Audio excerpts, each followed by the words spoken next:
المنصورة ابتدت، كانوا دخلوا وقدروا يتسللوا للمنصورة مرة قبل المغرب وحفروا حفرتين ووقفوا المطار، لكن اتصلح بالليل وعندنا فرقة هندسية شغلتها تغليق قفل النقل، والمطار اشتغل من الصبح.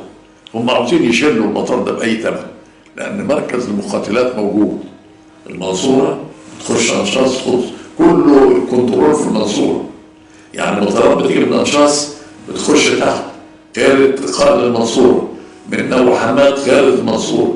فالمنصورة عندهم موضوع خطير جدا، فعاوزين يضربوا المطار. فجم يوم 14 أكتوبر دخلوا المراقبة والنظر، كانت بتدي البلاغات بتاعتها للي جاي من على البحر واطي لغرفة، اللي هو عندهم غرفة عمليات صغيرة، وبعدين غرفة عمليات اللي بتدينا احنا غرفة.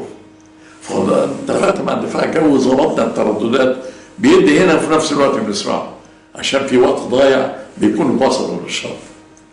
فسمعنا ان في المراقبة والنظر طيران منخفض من على البحر كذا كذا، طلعنا الطيارات على طول وكل التشكيلات كانت جاهزه.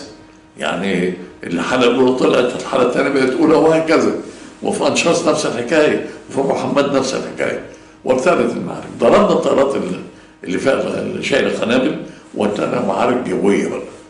كانت معركه جويه مش معركه حاجه ثانيه. ضربنا فيها يمكن حوالي 17 18 طياره على ما انا متذكر. عندنا نطر بقى الوقود خلص، لانه بيفتح البتاع الاضافي ده بيستهلك وقود كتير جدا.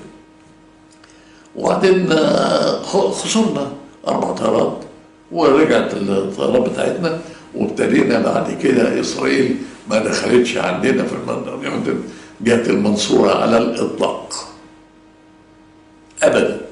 ابتدينا نشتغل بقى على ايه؟ الصخر. اعتبرنا بقى يوم 14 اكتوبر ده عيد القوات الجويه، لان اكبر معركه حصلت جويه فيها عدد كبير جدا من المقاتلات، مقاتلات اللواء من 104 و102، وهم التمويل بتاعهم مستمر، ففي قتال جوي قعد 50 دقيقه. اطول معركه يعني الواحد يسمع عنها دي. عشان كده انا قلت للوزير نعتبر عيد القوات الجويه، انا موافق عليها، وعيد القوات الجويه لحد اليوم، وانا اللي اخترعت هذا العيد.